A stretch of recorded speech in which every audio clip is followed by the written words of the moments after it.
Welcome to the 3Haunted podcast, where we bring you all things horror, supernatural, folklore, mythology, and all things that go bump in the night. Hey guys, this is your co-host Ashley Lunar Goddess, Gorilla Girl filmmaker and horror-loving cinephile. I'm just your average pun-making swearwolf that loves to explore the spookier things in life. Hey everybody, I'm John Thomas, paranormal investigator, super smartass, and film lover extraordinaire.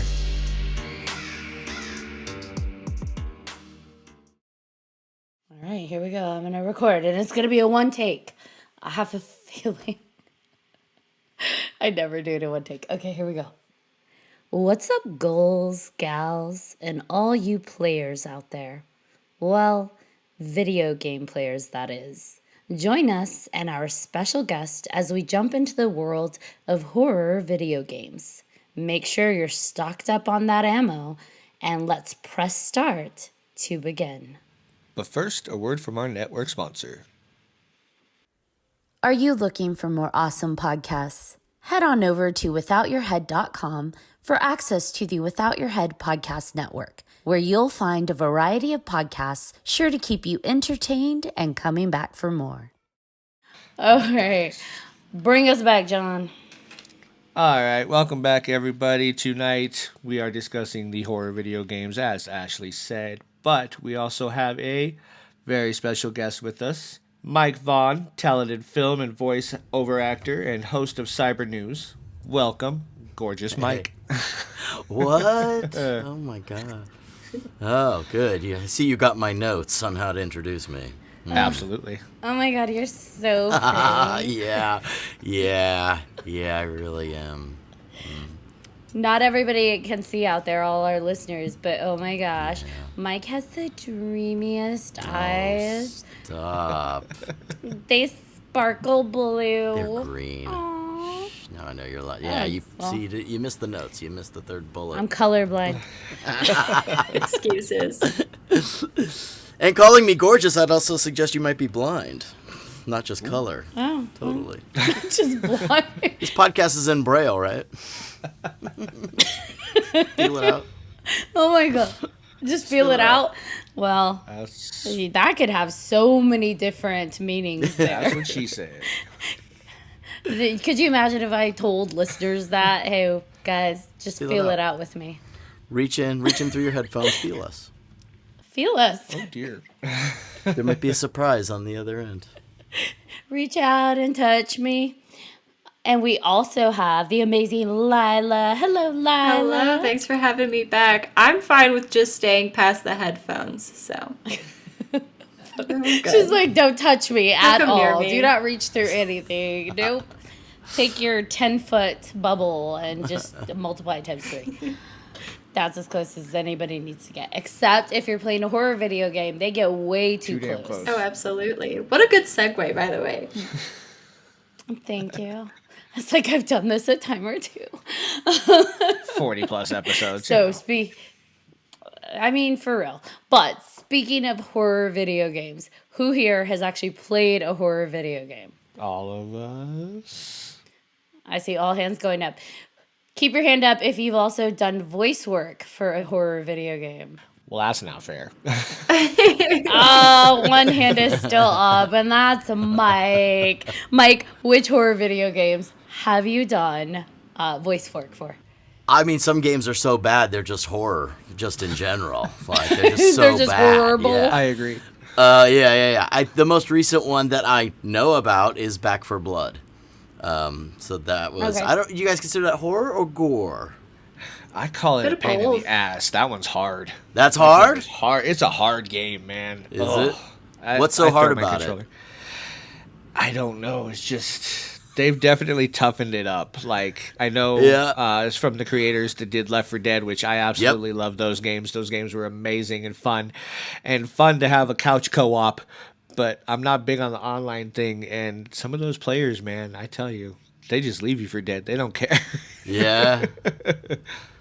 I would call it a horror. I mean, they're even playing on horror with, I mean, they've got monsters, but also they play on horror titles. One of their expansion packs is Children of the Worm instead of Children of the Corn. So, like, they're playing on the horror themes. So I would say, yeah, it's a horror.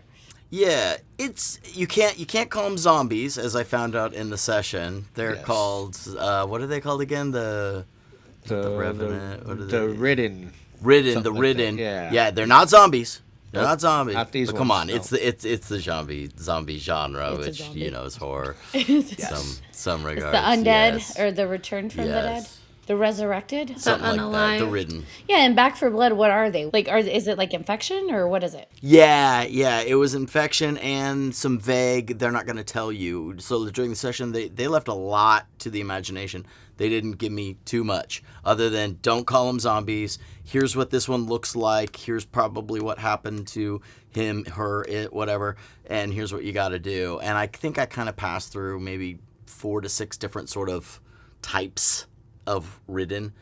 And so it was just like my higher range to my lower range and different, I guess, issues with each one. And then all the different actions that they would do. And so they're just kind of barking commands at me with a little spreadsheet in front of me that's, a general guide. But it's like, okay, no, he's jumping 10 feet. And then and you just do that. And That was way too good. it's all improv. It's all improv, and you just sort of physicalize it as best you can without making, noise other than your head. And then whatever they tell you, you just sort of imagine it and do it. It's exactly the same as my Nintendo job that I had years ago. Same thing. They tell you what he's doing. You just make it up. Good luck. That's it. What was your Nintendo job? I was the voice of Iggy and Ludwig. I did one session in, I think, 2007 or 2008. And that's the only session I ever did. And I've got, I think, is it 12 or 19 credits from them? There was a lot. Just from that I looked session. him up. I had to. I looked him up. But, like... Yeah, it's weird. It's really weird. I get credited, and I never did the work, other than the one original session. And I'm just like, how are they making this much out of 3 hours of... Like, it's all I did. I don't know how they... That's all I did. Oddly, Like, the fuck? Oddly enough, your zombie sounds very similar to... Oh, it's the same thing. Like Yeah. It's the same thing. Iggy just wants to eat your throat. That's all it is. Yeah. Oh, Just yeah, take okay, that Iggy makes and make sense. him an asshole. Versus your brain. Yeah, exactly. Is it Iggy already an asshole? Pretty much. Well, he's a party fun guy asshole. He's a misunderstood There asshole. you go. He just wants to have fun. And if you suffer some pain along the way, too bad. That's fun for him too. Yeah, I like that. Like the Back for Blood has a lot of little bitty like horror references in there for the horror movie lovers. Like you have the Children of the Worm, but you also have like there's a whatever they're called. I'm gonna call it a zombie. There's a zombie character that has pants that are red and green stripes. Yeah. Like Freddy Krueger. Fun fact: a lot of people think his sweater is like red and brown. It's not. It's red and green. Yo, that's right. That's right. It's just like a dark green. Yeah, it's a dark green. So Yeah. Didn't Nightmare on Elm Street sort of pass over the holiday season time? Maybe. Am I wrong about that? Merry Christmas. Christmas the sweater? first one, I don't think the No? first one Okay. was. Maybe I'm wrong. I thought it sort of... But maybe it was Christmas time when he was murdered. Oh, maybe. maybe. Like burned alive. I don't Merry know. Christmas, Freddy. He was killed for that shitty Christmas sweater. Yeah. Yeah. So note to self: don't wear shitty Christmas sweaters because you might be set on fire. No ugly Christmas sweaters. Check. Got it. But then you might come back with really cool killer claws. Maybe. So Maybe. you know. Maybe. Side note, You I never do know. have a Christmas sweater, and it's 2 deer humping, and I wear it on every family Christmas photo Hell I yeah. can manage. Oh my god! Yeah. Why the 2 deer It's humping? subtle. Like 2 It's reindeers subtle. Yeah, humping? it's a reindeer mounting another reindeer, and it's kind of small, and you can't always see it. Yeah, it's perfect. I feel like there's got to be a joke about that to be made at some point, like some kind of fun pun with a punchline. I don't know. It'll come to me, but until then, oh dear. Fun pun. Oh, dear. Fun. Oh dear, fun pun. Okay, so then that's Back for Blood, which seems fun. Yep. What horror video games have you guys played? Oh. Yeah, you guys first. You guys first, because I'm going to beat all of you. I Yeah, am the you most are. terrifying one. You are. I will say, I'm gonna beat all. He's so cocky. I will beat all of you. in all of this, I realize my faults. I don't have the most experience playing horror games, but I am part of like the group of people who will watch people play horror games online. All right, what was the scariest one you watched then? Yeah, what's the scariest one you watched? Oof. Okay. I'm gonna have to think on that one. But in terms of like games that I have played, Left 4 Dead was a big one. Love that one. I think like Both of them, 1 and 2. yeah, 1 and 2. 1 is better, let's be real, but 2 is good as well. Evil Within was a good one. Yeah. And let's see, Slender Man, Changing Pace. I feel like there's different genres within like horror video games, and like Slender Man and Evil Within don't necessarily fall on the same platform, but they're kind of fun to like. They're fun for different things. And it's actually funny because before she started playing The Evil Within, she would watch me play it. And she was obviously younger because that game's kind of old. It would scare the shit out of me. You got things crawling at you with like big boxes on their heads and stuff. And then one night, she stayed the night. Like I said, she was little. She was over for the weekend. And I didn't know she went into the kitchen before I did. And I had turned the corner, and all of a sudden, there she was. And we had just gotten done playing this game. And I almost screamed like a little girl because she scared the shit out of me. And she didn't even mean to. So I don't even remember this. That's great. That's hilarious. yes. Oh my gosh. Okay, what about you, Johnny John? Like Lila, Left 4 Dead, obviously The Evil Within. I've tried playing Slender. That game kind of got to me. I've played the Blair Witch, and this is nothing on the Blair Witch game, but I fell asleep because I was really tired. And I ended up somehow in a glitch. Like I'm in between two rocks and I can't get out now, so I have to start the game over, which sucks because I wasn't very far, but it was like, oh, come on, I had gotten this far. But Silent Hill was a good one. Of course, the Resident Evil games, absolutely amazing. 2 is my favorite, with Village being a close second. I didn't like 7. 7 irritated me. It was cool. It was creepy. It brought back the creep factor. But after you beat the game or beat one part of the game, you go to a different and a whole other thing. And it was just, I didn't like that. So I'm sure there's more. And I'm sure I'll remember once Mike starts saying his. So Mike's got a lot. I don't have a lot. You're up though, Ashley. What's yours? Oh, am I? Yeah. Okay. So I would say my top favorite ones were Resident Evil. I don't remember which one it was though. I know what age I was, but I don't remember which one it was. I think we did the timeline and it was, I believe, 2. But because it would have been like 2004, 2003, 2004. So I think that's Resident Evil 2. What we used to do, we get together as a group and we'd turn off all the lights, and we'd like, my friend had this huge gaming TV, and we would just turn it on, have the sound system way up, and then we would take turns just playing these games. And obviously, like, there was maybe liquid, libations at play, and so, the more you drink and the more you're playing this horror game in the dark, like, people would get so freaked out. And I remember one night we were playing Resident Evil and nobody wanted to leave the room to go to the restroom because they were so on edge that they're just like, no, I'm good. Let's all stay in the same room, okay? Oh my God. And I remember at some point, like, it all ends, right? Like, we're all done for the night. And I'm like, oh shit, I have to drive home. And it's like 3 a.m. and it's dark out. I don't want to drive home in the dark. God, that's funny. So that game got to, especially that one, and especially Silent Hill. Yeah. But to me, okay, I'm weird. Silent Hill was scary, but to me, Silent Hill was also sexy. So there was something about like the fog and the pyramid head. Like, I was like, there's something strangely darkly erotic about this, and I'm here for it. So I'm weird. I also love Hellraiser and think it's darkly erotic. So what does that say about me? Oh my God, that's great. I have problems. That's great. I have a quick fun fact about the fog in Silent Hill. So yes, they had it in the game for creep factor, but they also had it in there to hide some of their shitty graphics. Oh, sneaky. That way they didn't have to improve on it. Yeah, it worked really good. Sneaky. Yes. And you know what's funny is that the one thing that they did to hide their fuck ups is the one of the big things that people have an association with the game now. So like if it's a foggy morning, I'll see people hashtag Silent Hill. I've done it. Taking pictures of like foggy days, and they're like hashtag Silent Hill, and it's like you hear the and it's so it's a full vibe. So it's kind of funny. very They're fitting. whoops, we gotta cover our mess ups. Yeah, is very appropriate to the game and one of the identifiers or associations, I guess.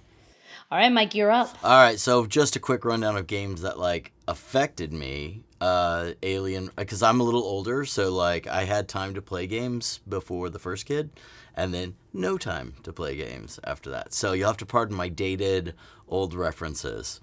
It's my same apology to anybody I have to act with or do improv with. I'm sorry, all my references are very old. So Alien Resurrection affected me.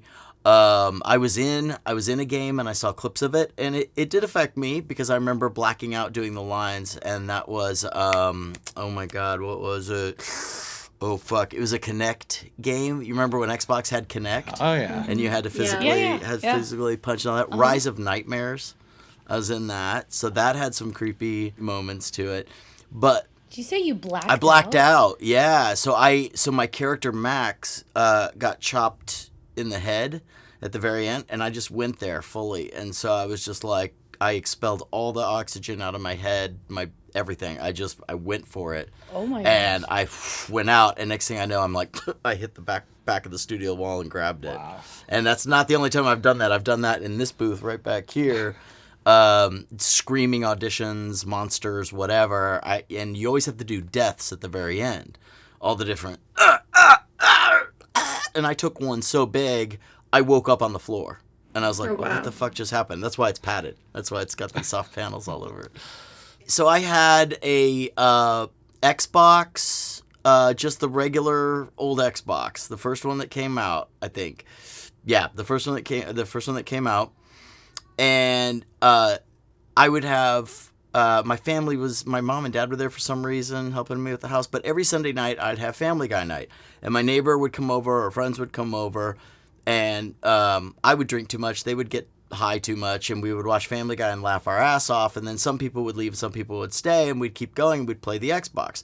So we played SSX Tricky, we played Tony Hawk, we played a lot of skateboarding and snowboarding games, but then I was like, let's try something different. And I put in the old Doom. It was just Doom, yeah. and it came in a metal box. You guys remember that? I think I Yes. still have it. So, oh my god. You would think shoot 'em up gore fest. Fuck no. There's a part where you go down into the caves and the whole thing, and it's dark. And I had surround sound. So I had the whole 5.1 perfectly set up. I had a new HD TV. I had the whole thing. I hit this one part with skulls and stuff, and demon came up. I jumped up. My parents jumped up. My friends jumped up. Everybody's just like, it's too much. Turn it off, turn it off, turn it off. We're done. We're done. So that absolutely affected everybody into this game. That is like the one I'm like, if you get to the right section of that, you will be terrified out of your mind because it's surprisingly empty and solo. Like you really do feel alone when you're venturing down in there. It freaks you out. And there are moments in Fallout 4 where I'm like, oh, you got to be kidding me. This is scaring the crap out of me. This is too much. Yeah. Oh wow, that's funny. Yeah. So now, See, so you understand the group dynamic of playing games because then you're all in it together, and there's something about that, right? Like, oh yeah. because if more than one person starts to get scared, it's like that energy starts to kind of transfer to you, and then you're on edge, and then that anxiety spreads, so then everybody collectively is just like, oh fuck. And it's like seeing, the horror movies where like 7 people are about to like throw the other one in front so they don't die, and it's, oh my gosh, it's funny. And I remember, I have a PlayStation 4 now, and one of our friend's daughters was down in the basement playing it with her friend, and she downloaded this game. I don't know if it cost, I don't think it cost any money, and I forget what it's called, but basically you cannot shoot, punch, you can't do anything bad in this game, but basically you're walking around an old insane asylum. and you see these ghosts and all that stuff. Dude, again, I'm like wetting my pants again. I'm like, what the fuck? How is this so scary? It was really scary. I wish I could remember the name. It was a downloadable on PS4. What was the point of it? You have to solve how people died, and whatever. Yeah, going through the insane asylum, and that stuff will freak me out. One of the first jobs I did in LA was for a film called Zombie Strippers. So it was literally my first or second week in LA, and they wanted background extras, and it was starring Jenna Jameson, and it's gonna take place in a strip club. And so I'm like, yeah, I'm going. Let's go. So you're paying me to go? Oh, okay. I was gonna pay you. All right. So I go. It's not at a strip club. It's at that fucked up, haunted, abandoned hospital in East LA. The vibe is like horrifying. It is, you go down the basement, you're just like, I don't want to be here. This is messed up. Something's up. Something's off. So they have set up a fake strip club in one of the upper rooms, in one of the bigger halls. I think maybe it was the cafeteria or something. So they set this whole thing up. The director was a complete asshole, rude to everybody. The porn stars didn't want to do the work, so we're all waiting around. It was just a dumb shit show. But during lunch break in the middle of the night, we look over and there's Robert Englund. And he's just like, hey guys, hey. And we're like, oh, that was cool. All right, yeah, that was fun. But the vibe of that building was so messed up. And apparently they use it for all kinds of, low budget horror stuff and all that. And you don't have to do any art direction. It's just waiting for you. The vibe, that vibe you're talking about, it's just built in. It's like, oh God, this is weird. It's so painful. Yeah. So at the end of that gig, they're like, okay, you're scheduled for tomorrow. I go, no, I'm good. I saw Jenna Jameson on stage. I wasn't blown away. I'm like, no, I'm good. I'm going home. Oh my gosh, that's too funny. So you didn't do the zombie strippers gig then? I did. I did one night. I did one night as background in the strip club. I'm just throwing ones at the strippers, but I never came back. Yeah. But my uncle saw me in it. He's like, did you do the zombie strippers thing? I'm pretty sure I saw you there throwing money. I'm like, yeah. I'd be like, wait, why are you watching that? My uncle will watch. He used to watch anything for free on IMDb before anybody knew about it, and it was free on IMDb for many. I think it still is for many years. It was really funny. So I guess Robert Englund was just like a producer on it or something. He didn't. I don't think he acted in it. That's so random. I could be wrong. Yeah. So they're because a lot of these games that people play, they're full experiences and lots of levels, and it takes a while, so they cost like $80 or less or more, but about there. And so I was curious, are there horror video games online other than what is it, Streamlab or Stream? What is it called?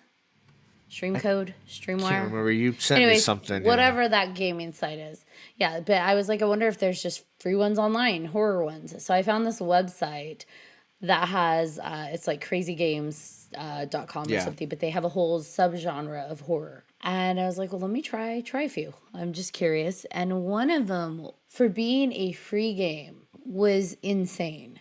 It was good, and I could see it being on the right setting, a big screen, and fully sound on. It could really fuck with you.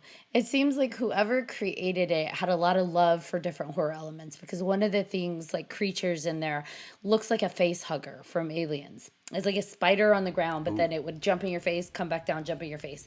But then you're also trying to keep an eye out for these werewolf zombie things and shoot those. But then there's also regular zombies and you're shooting those. But then there's also humans that are bad, that are creating the zombies and the whatever, and you're shooting them, and it's like a free-for-all.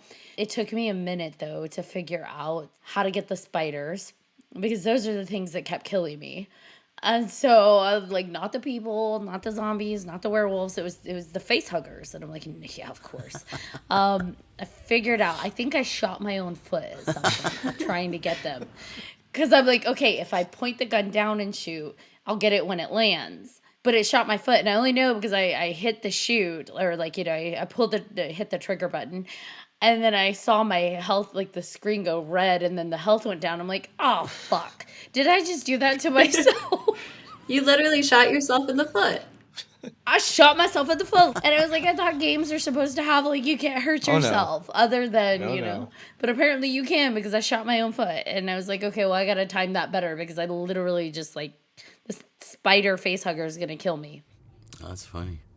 And you didn't find all those different genres mashed into one game to be too much? Not once I started getting the hang of it. I think the first few times, because I died a lot, I still keep dying. But like the first, I would say 3 or 4 times I died, it did feel overwhelming because I'm still trying to figure out the lay of the land. And so to figure out, okay, there's another creature, there's another, bad guy villain. It did feel a little much at first. But once I got the hang of, okay. Because I kind of clumped the zombie werewolf bad guys as one. They're human-like, and I can shoot them, and they die. Like, okay, like shoot them in the head, they're gone. But then I think it's the spider things, the face huggers that threw me off. Because I'm just like, what the fuck is this? Where'd this, like, I gotta look high and look low. Like, it's just, and you don't know they're there because it's very dark, right? Like, it's a typical horror game where the lighting isn't super bright, like you're in a fluorescent building. It's in outer space, by the way. And on a ship. And so it's just like, you get the hang of that. And then it's like, all of a sudden this thing's jumping in your face. It's like, where did that come from? Oh my gosh, what is that? Now I gotta look low, look high. And so I'm just like shooting everywhere at some point because I'm like, I don't know where it is. So I'm just gonna start shooting everywhere and hope whatever's coming at me, I got. I think to your point though, maybe they could introduce them a little slower. Like maybe one level has a creature, another transition, level, right? Yeah, but like having them all, like you don't know if you're gonna turn a corner. Because sometimes, like I would find myself cornered by 2 of the zombie things, not the werewolf, but the zombie things, and then a little face huggers right there too, and I'm like, all right, well I'm dead. But yeah, so I still haven't got that far. I haven't found the spacesuit. Apparently, you're supposed to find the spacesuit. I found the laptop. I haven't found the spacesuit, so we'll see. So was it more of like a jump scare game since you have these things coming at you and you can't see them? Or is it more like, all right, here's my mission, here's my task, this is what I need to do? It looks like it's a combination of both because it's like you have to find like notes or it'll give you like when you get past, like if you get through a set of doors and you go into a next corridor or something, it'll tell you, okay, now find this or now go get that or get the code for this armory so you could go to the armory and get whatever you need. So there are like missions and focuses that you need to do. So you're not just like wandering around killing shit, but it definitely is a lot of jump scares. And, I think that it's called Shoot Your Nightmare. And I think that out of all the games I played, that one probably has the most potential. You can appreciate this, Lila. One of the other games I played was called Midnight Man. I think I've heard of that.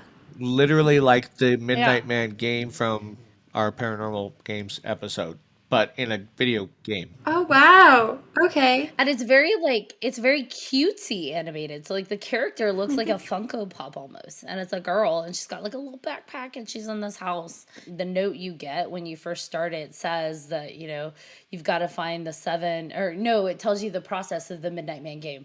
Go to the front door, write your full name on a piece of paper, knock on the door 22 times, and the Midnight Man is in. Now go find the 7 letters hidden throughout the house and clear your sins. And I'm like, what? That's fucked. Okay. There's something about like a cutesy horror game though that's just so fun because it's so like contradictory. I would love it. Because I think that's fun, like the cartoony like styled games, like these animated styled like horror games, because you don't expect them to be as scary because it's like, is the term 8-bit or am I losing my mind? Is it something along those lines where it's like just pixelated horror games? Yeah, 8-bit, 16, whatever, yeah. Thank you. Yeah. And you don't expect them to be that scary, but those are the ones that I think surprise you the most. There's something twisted about, you've got this cutesy girl at a house, but she's inviting the Midnight Man in, right? And clear your sins. Like, what sins does that little girl character have? But the sins you're finding are actually on the letters. The 7 deadly sins are listed. So, like, ironically enough, the only letter I can find in this game is lust. Ashley, send this game to me. I'm like, is this game trying to tell me something? I'm gonna send it to you. I can only find Lust, and it's when you like the room is because it's Midnight Man. She's got her candle. It's not like the whole building is lit up. It's wherever she's walking. She's got like a little circle around her, like a spotlight. So you're kind of seeing things as she does. Like the room is normal, and it's like she finds a journal page and like Timmy and Sarah went to get ice cream, and oh, they had a great day. And it's like, all right, whatever that had to do with this. And then you find the envelope with Lust, and as soon as you click on it and you see like Lust is written in red and jaggedy, suddenly the walls in the room are covered in lust, in like blood, I assume. Yeah, and I'm like, ooh, that's like some red rum going on there. I like it. I'm So, into that. I'm stuck on Lust, but we'll see what else I find. I'll send it to you, Lila, because you'll it's dig fun. it. She was telling me about it the other day, so. That's super cool. And again, these are free. Like these are free games that people, I'm assuming, are like maybe beta testing, or maybe even not even beta. Maybe they're just developing and trying to figure out what works. But it's pretty decent. So what I want to try, and Resident Evil 4 was actually one of my favorite ones too, out of the whole series. But they have it in VR now. Nope. I kind of want to play it in VR. I'm not gonna lie. Nope. That is a hard Yeah. no for me. Yes, Some haptic sensors on yes. your head, so when you get hit, Exactly, taps you, yes. the whole thing. Yeah. Mike seems like he it. would be all Do about it. that. For me, I'd probably run into a wall. I've wanted to get, try out VR and stuff, but yeah, like you said, like the space and the time and all that. So at the convention where Ashley and I met, I did a VR thing. I did Mike Hampton's VR thing, the guide to getting older. It was really neat. It was like crisp. Nothing went over your ears. They use the headphones that conduct the waves through your skull. Yeah. Oh, You know what I'm talking okay. about? Yeah, so nothing was in your ears. It was just behind them, and then the headset. And it was artistic. It was like his comic, but it was really crisp and really accurate now. And the only time I'd done it before was 2017 on a different setup at a film festival, and it wasn't nearly as good as what Mike had. So I was like, okay, it's time maybe I look into VR. And then it's like, oh, Facebook sells the good. Crap. I don't want to support Facebook. So I'm just like. And then with the games, so it's my understanding that movement's still an issue. Like you're limited in how much you can actually move, right? And so there was that product on Shark Tank where it's like a little dish, and you run in the dish, and then that's not a big success. So kids are still just sitting on adults, everybody's still sitting in a chair on the couch with the headset, right? Isn't that what's happening? Pretty much, yeah. I know they're still testing different ones of like that dish to where you can walk and run, and I know they're going to conventions and stuff with some of those things still too.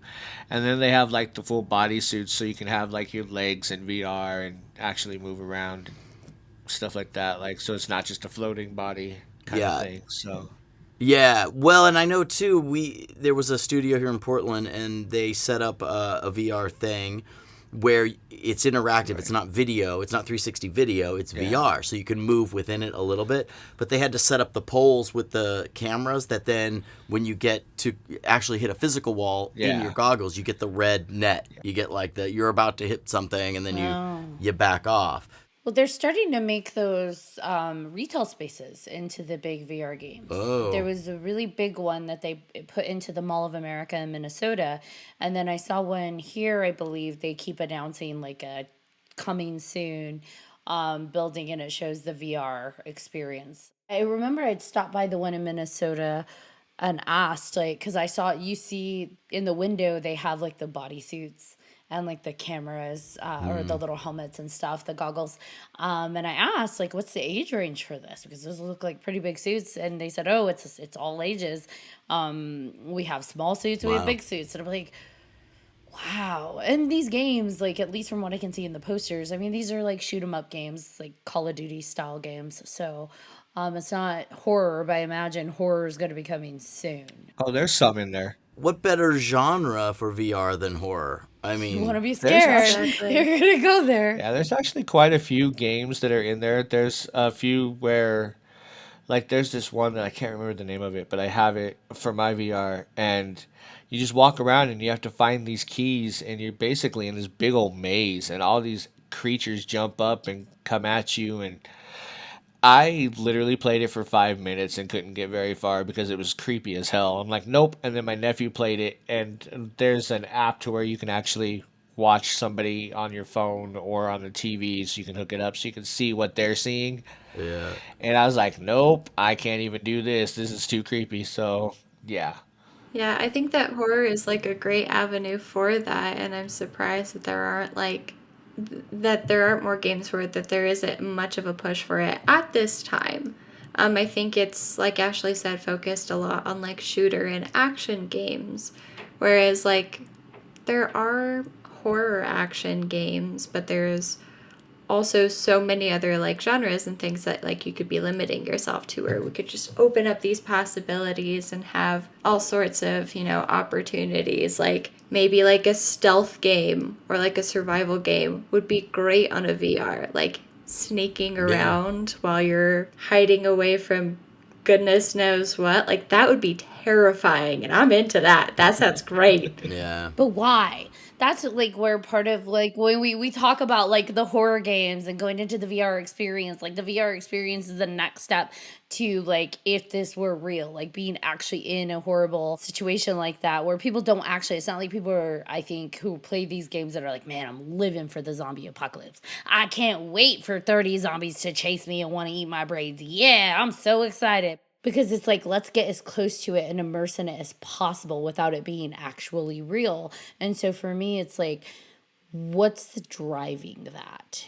Adrenaline rush. Yeah, like we talked about that and like why people like horror. It's one thing to watch horror and be like the voyeur, right? It's not necessarily happening to you, so you can experience it through somebody else's bad decisions or, mortality. But when it's like, Right. now you're the driver. You're talking about crossing that line and making it you, and you're going third person to first person, basically. Right. Yes. And so like what drives that transition from third person to first? Yeah. Is it just that thrill of danger, experiencing danger in like that controlled environment? Is that, I don't know. I've been curious about that. I think that's exactly it. What would be your reason? What would be your reason? All of you. What would be your reason to try it?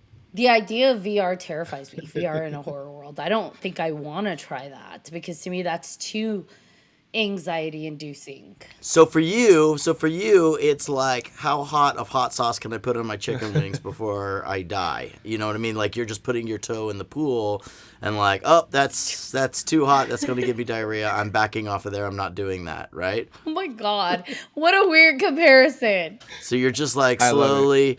No, it's totally accurate. Trust me. You're just slowly seeing how far you can go then, and you totally yes. And then so you're just testing to see how far you can go, but you suspect that you can't go that far, right? That's like your gut intuition at this point? Yeah, I think being first person is where I draw the line. But maybe that's because I know how I react in other environments that simulate something similar to that with like haunted houses. I was just going to say that. I don't do well with Halloween haunted houses. So the idea of like a horror game putting me in that same position, even though logically I know it's not real, my body's going to react viscerally, right? And it's going to be nope. Yeah. So for me, I don't. Now, Ashley, I think that you like hit the nail on the head there by saying like, why subject ourselves to VR, why subject ourselves to horror is like the anxiety in a controlled environment. I think that that's exactly correct. That danger. Yeah, it's the like I said earlier, the adrenaline rush, the anxiety, the like, I don't know what's going to happen. I'm terrified. But if I die, I'm not actually going to die. So it's fine. Everything's okay. Because I can walk out of this even though my character can't. My character's gone. She's plastered on the wall. It's fine. But I'm still here. Good way to test your limits, I think, too. Like I said, because I couldn't get very far in that VR game at all. I'm like, nah, I'm good. Like, nope, this is too freaky. Good thing it was only like $4. So. Yeah, exactly.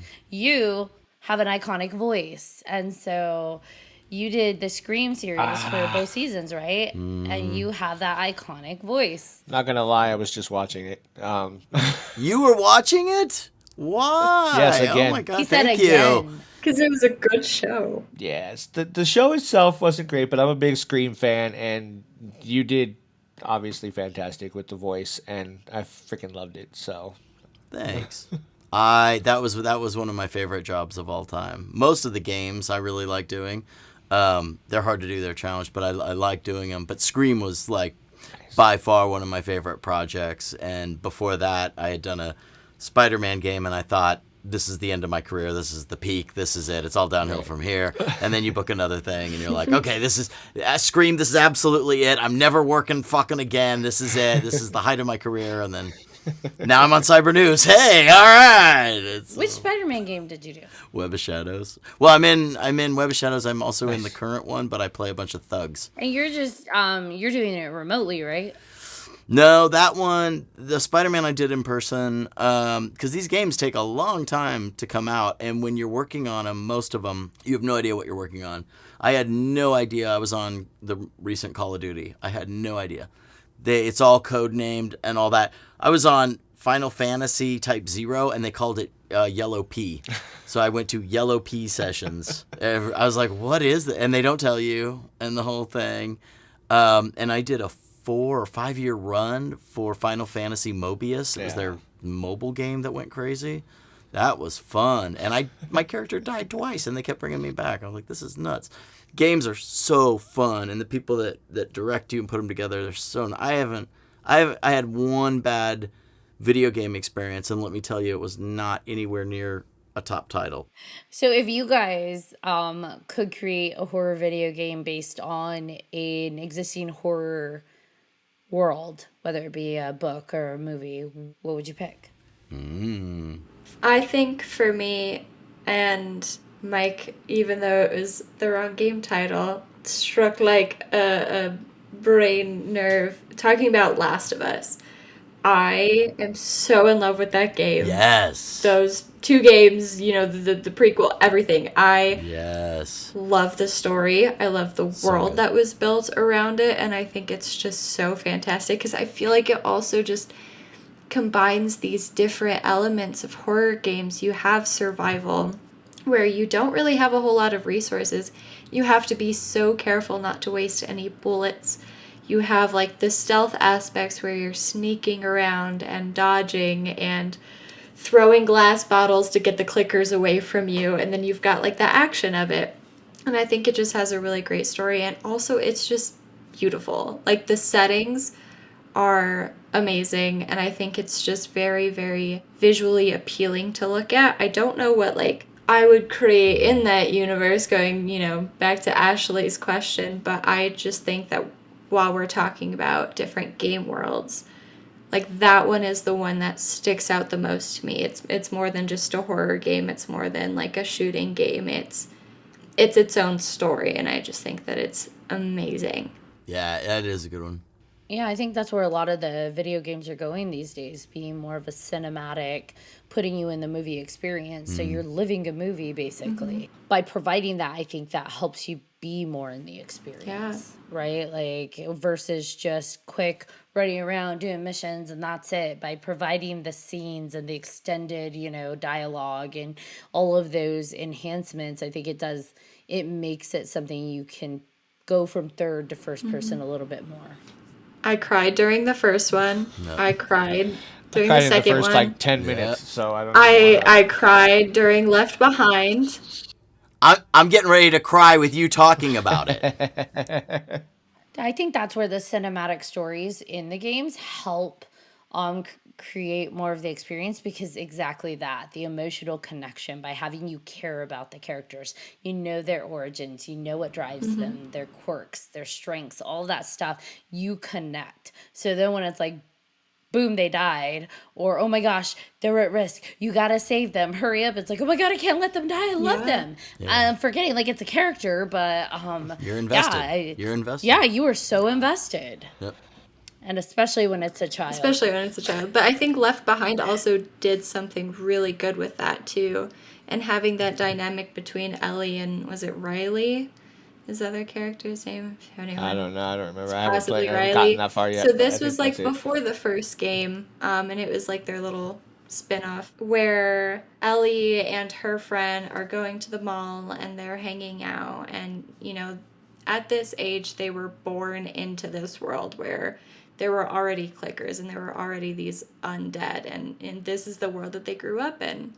And this is how Ellie found out that she was immune, is that the two of them got bit together. And that's pretty much where the story ends, is they're like, we're going to ride this out together. We're going to just deal with it together. And Ellie makes it through, and obviously Riley does not. And that plays into going into the first one. So it's kind of the story setup. And that one was emotional too, because you're getting this connection between the two characters and seeing their friendship, and all of a sudden it's gone, and that's it. And I think that, yes, it is a horror game, but there's so much more to it. And I could ramble on about this forever if someone does not stop me. I mean, it's already halfway there. It's a game, so it's already halfway to VR. So it's Right. like, okay, what can now you got to add the movement and all that. So you're gonna have to put it out in a big giant forest somewhere. That's gonna get dangerous. I do have a question though for Mike.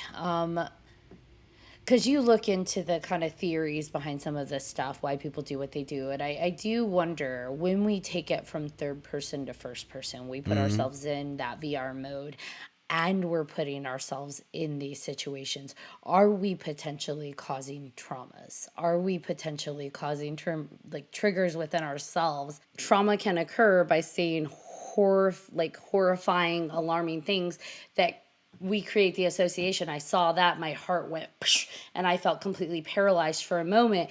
Trauma can occur in those moments. And the interesting thing, when you talk to people that test VR sets, a lot of people have said, oh my God, I forgot I was wearing the headset.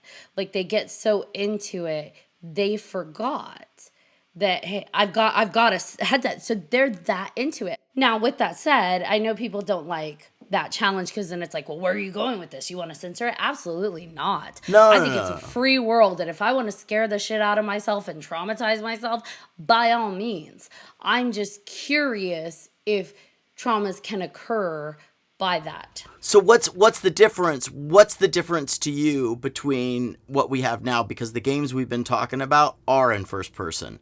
It's just not surrounding our eyes and our ears as well. All the games we talked about are in first person. Because full immersion can't quite happen.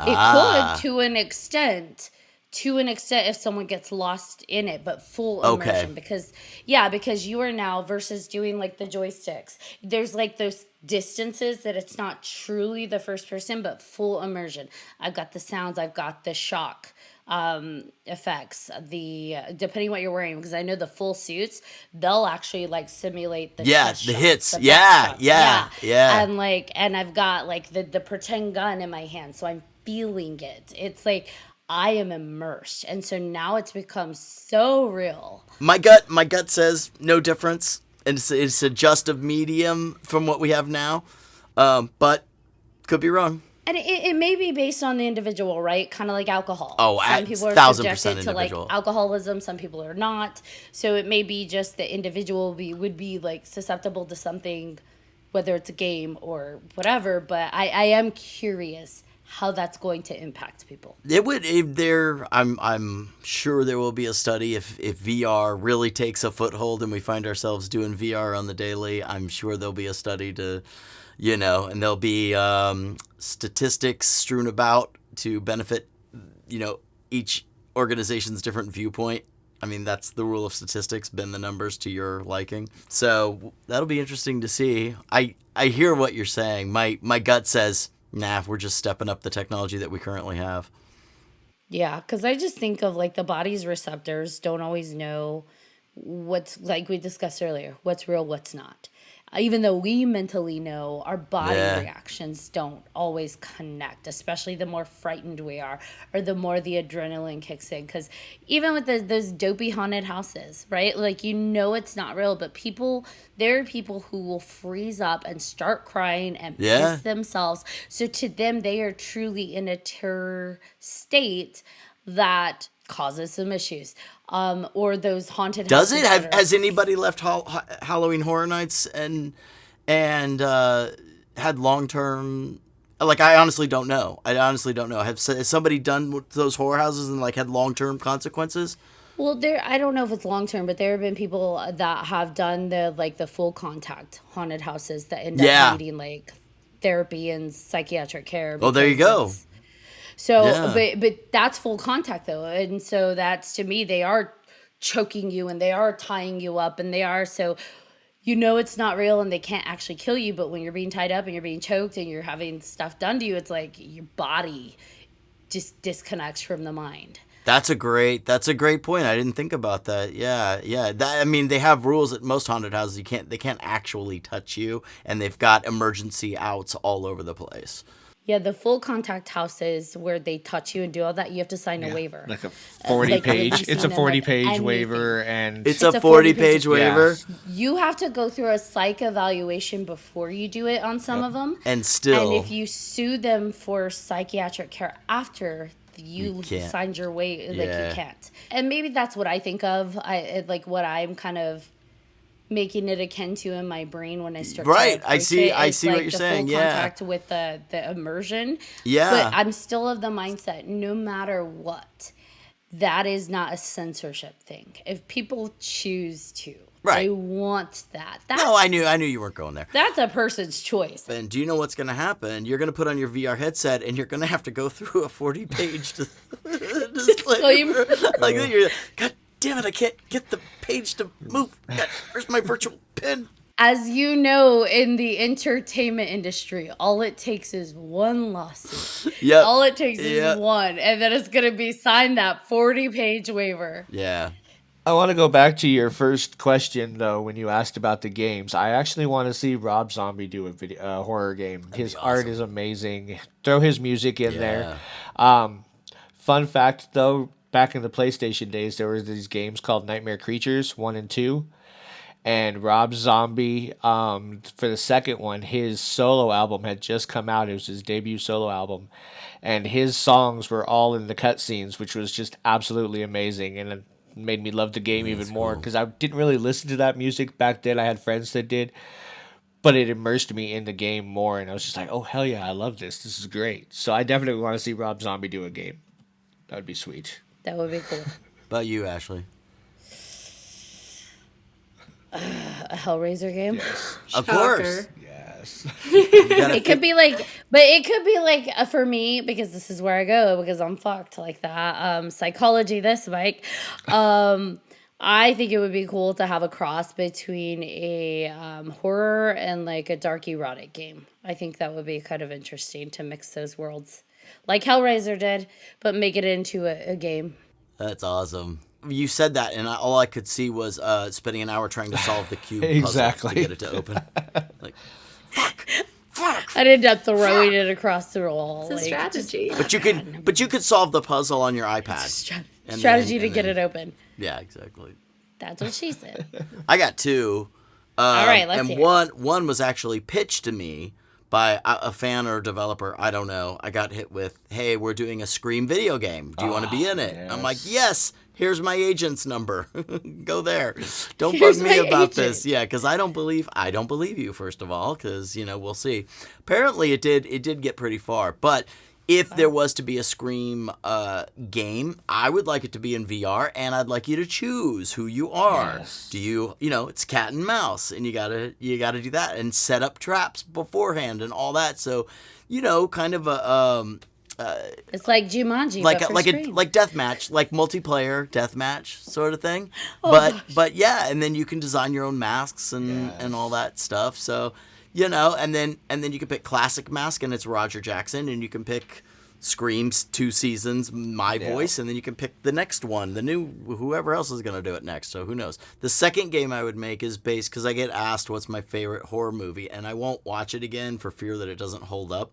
But it's George C. Scott in The Changeling, not the Angelina Jolie one. Yeah. This is like from the 70s or some Yeah, shit. yeah. I don't remember much about the film other than the overall plot and that red ball coming down the stairs. Crap my pants. And then American Horror Story did the ball in the basement down the stairs, kind of homage to it, and I shit my pants once again, and I was like, oh my God. But my idea for the changeling one is, okay, yeah, the kids in the sorry, spoiler alert, kids in the attic haunting the house, George C. Scott can't do it. But this is where the game starts, is when he has to sell the house and the horrors of going through a realtor and putting it on the market and explaining that a kid was in the attic and people going, shit, I don't know. I feel the vibe in this place. I don't know. And they walk out and you got to like chase after them with your VR headset on, like, no, we'll knock off a percentage point, That's the new video that's game. The is horror. Sell the haunted house. Right. And if you wait too long and interest rates go up, you got no offers, like, God. yeah, and you pick That's the hilarious. wrong agents. Oh, fuck this! And then you sell it, and now you got taxes. So that's this is horror. This is horror. Never ending. This is a horror game. Yes. I would like to see it From Dusk Till Dawn game. Oh, that would be like a cool shooter style one, I guess, cool. or Stick'em style. Why haven't they done that? That seems I like don't know. I think that that would seems be like a duh moment. All right. I got one more thing. One more thing before we wrap up. So in my research, as we all know, they did a bunch of horror games like based on movies for the Nintendo and all of that. But I didn't realize that they had a Halloween game for the Atari back in '83. I didn't know that either. No, and there's actually a YouTube video for it. It's for the Atari 2600, and it's got the music when Michael Myers is chasing. It was actually really cool to watch. Obviously, it's the Atari, so it's not great, but it was pretty cool to see. So definitely recommend checking that out. Or the ultimate horror game of all time, E.T. Oh, God, yes. That is Yes. just a horrible Game was mess. bad. Can't get out of that pit. Yes. All right, final thoughts. Any last final thoughts? Those are all my last final thoughts. Those are all mine. Lila? Ooh. Yeah. I think moral of the story is that there's a game out there for everyone. With horror being as expansive as it is, you have all of these different genres or subgenres. Like we talked about zombies, we talked about like face grabbers and werewolves. So you've got all these monster games, but you also have these psychological thrillers, and you've got jump scare games, which I feel like are really big right now. Talking more like Five Nights at Freddy's, those type of games. Like you have all sorts of genres. So I think whether you play games or you watch them, like there's something out there for everyone. And I think that that's what's so fascinating about like the horror genre in general, is that you're not limited. So I think that that's pretty cool. And I feel like we all have our own like different perspectives, and we all have our own different preferences on what we like to play and don't like to play. It's kind of cool to see and kind of cool to talk about and hear where y'all are at with that. Right on. Yeah, I think it, like we said that with the horror movies too. If you want to do it, if it's like I want a game, I want to do a horror game, or I want to watch a horror movie, like there's something out there for everybody. So what are you into? And sometimes it's just trying it out, but the gaming can be expensive. We all know that. Consoles are expensive, games are expensive. So versus going out and buying every single thing, like ask your friends, go try out their games, but also check your area, because like here they actually have like gaming restaurants where like you can go eat and then there's different consoles set up at every station. You can play different games. See what they've got. If you want to play, go out and find it. It's there. There's a whole world awaiting you. And as someone who makes beer money from this industry, no, buy all the games. Oh yes, I'm sorry. Buy all the Kidding. games. If you look up Mike on IMDb, all the games that he's a part of, buy those. Buy them all. That's it. Yes. That's really funny. No. Spend your money wisely, kids. Spend it wisely. He's forced that out, and it was so not real. He's like, spend it wisely on me. Spend it wisely. Any last thoughts for you, Mike? I got nothing. This was fun. Thanks. All right. Thank you Thanks. for coming on. Anytime. Yes, thank you. If people want to find out more about you, or reach out, where can they find you? I would like everybody to subscribe to me on Instagram, so then when I get a video game audition and it goes to the client, they go, he has how many followers? Oh, okay, cool, let's book him. It's _Mike_Vaughn, and I try to post funny stuff, and I interact with almost everybody. Yeah, you're pretty good with your social media. I'm terrible at it. I need to hire somebody to do it. I'm actually terrible at it. If anybody out there wants to run my social media, I will pay you. I'm done. Oh my I'm done with this gosh. shit. I'm done. You're going to get Fair your enough. inbox flooded now. IMDb me because the meter goes up at imdb.me/Mike Vaughn, or just look me up Mike Vaughn on IMDb. That would be a huge favor if people did that. That'd be awesome. I love IMDb. That's my go-to for a lot. Yeah, it's full of good information. It's great. Like, that's how I got your phone number. What? I'm just kidding. He made an Ashley face. That was funny. He was did. like, That was "What?" good. I got you. Well, thank you for coming on, Mike. Anytime. I appreciate you. And we appreciate you taking your night to do this, especially on a Yes, holiday thank you. weekend. So thank you. Yeah, thanks to you guys for breaking up your holiday weekend to put up with my crap. Well, Anytime. I thank you so much for coming on. And thank you, Lila. You're amazing as well. Anytime. All right, Johnny John, bring us home. All right. Thank you, everybody. And thank you, Mike. And again, thank you, Lila, for coming on. I appreciate you both. And thank you to all of our listeners for tuning into this episode of 3Haunted Podcast with your host. I'm John Thomas. I am Ashley Lunar Goddess. And if you have any questions, comments, or episode suggestions, please feel free to email us at 3hauntedpodcast@gmail.com. And like we ask always, if you haven't done so already, please like, follow, and subscribe to all of our social media. You don't want to miss one crazy moment. Until next time.